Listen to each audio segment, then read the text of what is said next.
राधे राधे मित्रों, जय गौ माता। अब जैसे कि हम खान पीन संबंधी बातों को लें तो खान पीन संबंधी व्यवहार में भी बहुत तेज़ी से बदलाव आया है। अब हमारे देश में मांसाहार का प्रचलन बहुत तेज़ी से बढ़ा है।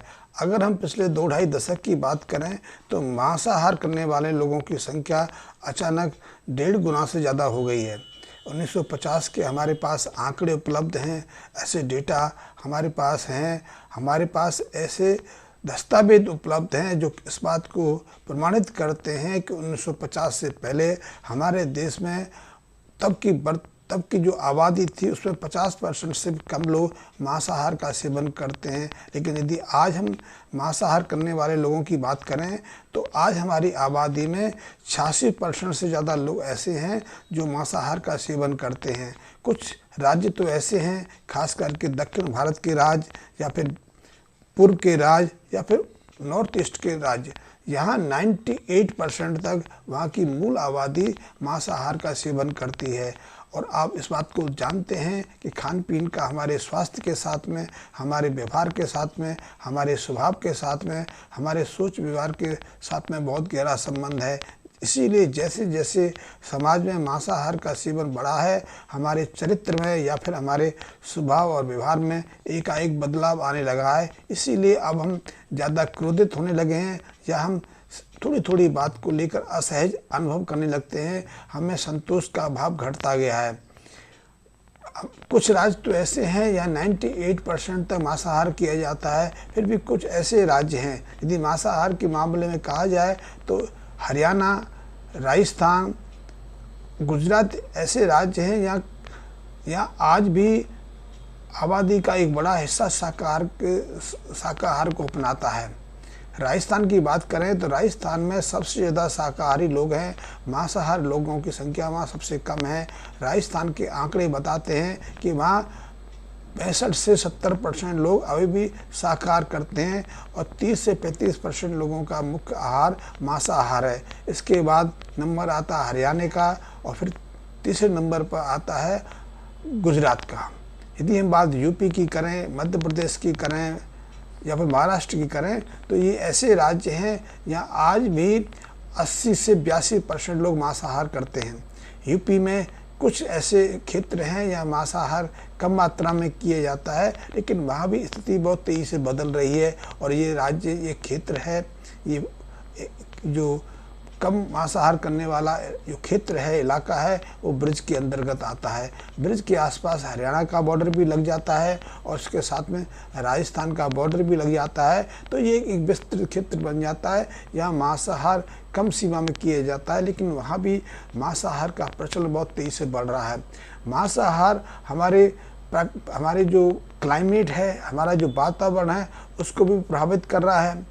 हमारे खान पीन की प्रवृत्ति को बदलाव कर रहा है। और मांसाहार के साथ जब समाज का बड़ा हिस्सा अपने मांसाहार के साथ में जब फास्ट फूड को शामिल कर लेता है, शराब का सेवन करने लगता है या फिर इनके साथ में दूध के चुनाव में बदलाव कर लेता है, तो फिर उसकी जो व्यवहार बर्ताव में और तेज़ी से बदलाव आता है। देखने में आया है कि हरियाणा में मांसाहारी लोगों की संख्या कम है, लेकिन उन्होंने अपने आहार में गाय के दूध की जगह भैंस के दूध को प्रमुखता देने शुरू कर दी। इससे उनकी शारीरिक क्षमता तो बढ़ी, लेकिन उनकी बौद्धिक क्षमता में या उनके सहनशीलता में एकाएक परिवर्तन आने लगा। मेरा ये कहने का अर्थ ये है कि हम जो खाते हैं, हमारा जो आहार रहता है, वो हमारे स्वास्थ्य के साथ में हमारे सोचने विचारने और हमारे जो बौद्धिक क्षमता है उसको सीधा सीधा प्रभावित करता है। इसलिए हमें अपने आहार पर सीधा सीधा ध्यान भी देना चाहिए। और यदि आहार की बात को थोड़ा आगे बढ़ाएं तो कुछ ऐसे वर्ग रहे हैं, कुछ ऐसे विशेष परिवार रहे हैं जो सदियों तक शाकाहार के साथ आगे बढ़ते रहे, लेकिन उनकी जो सोचने की प्रवृत्ति है, उनके खान पीन की जो आदत है, पिछले 2-2.5 दशकों में बहुत तेज़ी से बदली है।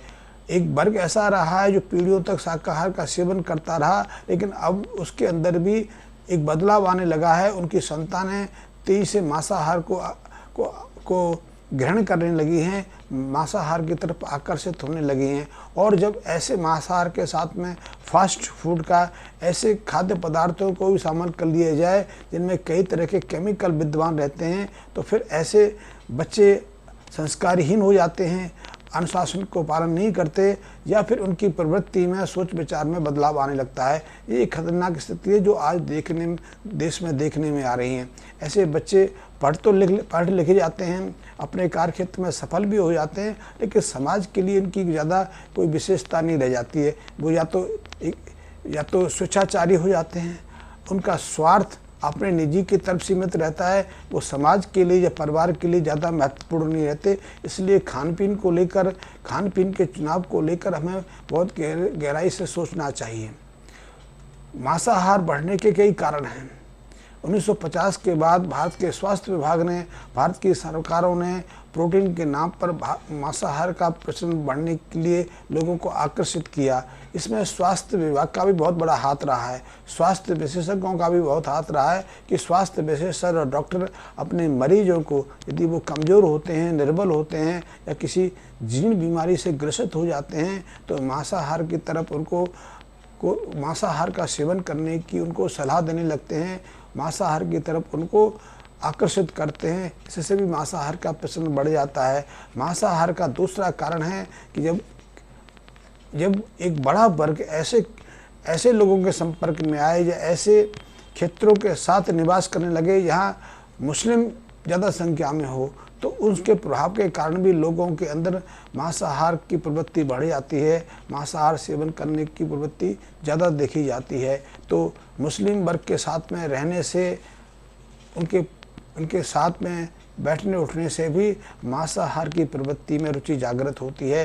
पहला कारण तो ये है कि स्वास्थ्य विशेषज्ञ उसको प्रमोट करते हैं। दूसरा है कि मुस्लिम वर्ग के संपर्क में आने से भी मांस का सेवन थोड़ा बढ़ जाता है और इससे हमारे व्यवहार में या पारिवारिक जीवन में सीधा प्रभाव देखने में आता है। फिल्म इंडस्ट्री भी मांसाहार को प्रमोट करती है। आजकल तो एडवर्टाइजमेंट्स हैं, जो विज्ञापन हैं, वो भी लोगों को मांसाहार की तरफ आकर्षित कर रहे हैं। तो इसके कई तरह के दुष्परिणाम भी देखने में आ रहे हैं। यदि पश्चिमी जगत, जो एक समय 100% तक सिर्फ मांसाहार का सेवन करता था, अब धीरे धीरे मांसाहार से थोड़ा छुटकारा चाहना चाहता है, थोड़ी मुक्ति चाहना चाहता है, क्योंकि मांसाहार यहाँ ज़्यादा मात्रा में रहता है। वहाँ क्लाइमेटिक वेरिएशन तो आती है, वहाँ के खाने पीने की जो नीति हैं वो भी तो प्रभावित होती है। इसके साथ में मांसाहार के लिए काफ़ी मात्रा में पानी का भी प्रयोग होता है। काफ़ी बड़ी क्षेत्रफल को पशु पालने के लिए सुरक्षित रखा जाता है, या फिर पशुओं को इतनी क्रूरतापूर्वक पाला जाता है या मांसाहार के लिए तैयार किया जाता है, जिससे उनके शरीर के अंदर ऐसे प्रतिकूल असर करने वाले रसायन इकट्ठे हो जाते हैं जो मनुष्य के स्वास्थ्य को और मनुष्य के सोचने विचारने की प्रवृत्ति को प्रभावित करते हैं। क्योंकि ऐसी पीड़ा से जो प्राणी हैं, उनके शरीर में स्टेरॉइड हार्मोन, ऐसे चिंता पैदा करने वाले हार्मोन या प्रतिक्रिया दर्शन करने वाले हार्मोन्स और रसायनों की जो दर है वो बढ़ जाती है। और जब ऐसे मांस का मनुष्य सेवन करता है तो मनुष्य के अंदर भी नींद की कमी, उत्तेजना, क्रोध, असहनशीलता या फिर चिंता, ऐसी स्थितियां, असंतोष के भाव विकसित होने लगते हैं। मांसाहार के सेवन से हमारे शरीर के या प्राणी के शरीर में कोलेस्ट्रॉल की मात्रा भी बढ़ती चली जाती है। फिर आजकल मांसाहार को संरक्षित करने के लिए, प्रिजर्वेटिव करने के लिए बहुत सारी मात्रा में नमक का प्रयोग भी होता है और कई ऐसे केमिकलों का प्रयोग भी होता है जो प्राणी शरीर के या मनुष्य शरीर में पहुंचकर प्रतिकूल असर डालते हैं। इसलिए कई तरह की बीमारियां विकसित होती हैं, या ऐसी बीमारियां पशुओं तक सीमित थी, वो मांसाहार के माध्यम से पशुओं की वो बीमारियां मनुष्य तक भी आ जाती हैं और मनुष्य जाति को सीधे प्रभावित करती हैं। ऐसे में यदि हमें अपने समाज को अनुशासित रखना है, अपने संतानों को अनुशासित रखना है, संतानें स्वच्छंदचारी ना हो, संस्कारों का त्याग ना करें, आज्ञाकारी रहें, तो इसके लिए हमें संतानों को परिवार के जो खान पीन है उस पर ध्यान देने की बहुत पहली प्रमुख आवश्यकता है। यदि हम अपने खान पीन में थोड़ा बदलाव करेंगे तो निश्चित रूप से अपने संतानों में संस्कारों का समावेश कर पाएंगे। ये एक निष्कर्ष मेरा है कि यदि हम अपने संतानों को गाय के पंचगव्य का सेवन कराएं, जन्म के साथ ही उन्हें गाय का दूध, गाय का मक्खन और गाय के घी का सेवन कराएं, तो निश्चित रूप से उन्हें ना तो किसी प्रोटीन वाले पोषक तत्वों की आवश्यकता रहती है, ना उनमें असंस्कारहीनता, संस्कारों से बाहर निकलने का कोई उनकी इच्छा पैदा होती है। वो अनुशासित रहते हैं और अनुशासित ही रहते वह स्वस्थ और दीर्घजीवी बनते हैं। साथ ही उनकी बौद्धिक क्षमता भी तीव्र रहती है, उनके निर्णय लेने की क्षमता, उनकी स्मरण शक्ति बहुत अच्छी रहती है। वो अपने जीवन में सहजता से अनुशासित रहते हुए कई तरह की उन्नतियाँ प्राप्त कर लेते हैं, कई तरह की अच्छी स्थितियों को प्राप्त करके जीवन में सफल मनुष्यों के अंतर्गत अपना नाम लिखा लेते हैं। तो इसलिए खान पीन की विशेष आवश्यकता है, लेकिन जो मांसाहार की दर बढ़ रही है, पूरे देश में ही मांसाहार की दर बढ़ रही है। जिन परिवारों ने सदियों तक, पीढ़ियों तक मांसाहार की तरफ अपनी दृष्टि भी नहीं की, अब उन्हीं परिवारों में मांसाहार का प्रचलन तेजी से बढ़ रहा है। और इसका सीधा सीधा प्रभाव है कि घर से बच्चे अलग हो रहे हैं। घर से बच्चे अलग ही नहीं हो रहे, अपना स्वच्छंद जीवन भोगने के लिए प्रेरित हो रहे हैं। समाज में बलात्कार, हिंसा, लड़ाई झगड़ा, हत्याएं या फिर लिव इन रिलेशन या फिर अप्राकृतिक यौन व्यवहार अपनाने के पीछे भी मांसाहार को एक कारण माना जा सकता है। यदि संतान को, समाज को इन प्रवृत्तियों से दूर निकालना है, क्योंकि इसका कोई समाधान कहीं नहीं है। पश्चिमी जगत जो 100% मांसाहारी था, वहाँ समलैंगिकता की प्रवृत्ति बहुत बढ़ गई, लेफ्टियन की प्रवृत्ति बढ़ गई। अब तो उससे आगे भी वहाँ कई और चीज़ें देखने में आई हैं। अब तो वहाँ पुरुष स्त्री बनने की प्रेरित है, स्त्रियां पुरुष बनना चाहती हैं, पुरुष गर्भ धारण करना चाहते हैं और स्त्रियां पुरुषों जैसे व्यवहार दर्शाना चाहती हैं। इसके लिए वो ऑपरेशन का मदद लेने लगी हैं, कई तरह की दवाओं का लेने लगी हैं। और आप समझ सकते हो यदि यही स्थिति रही तो आने वाले समाज में क्या कुछ हो सकता है। तो इसलिए मांसाहार पर हमें गंभीरता पर विचार करना चाहिए।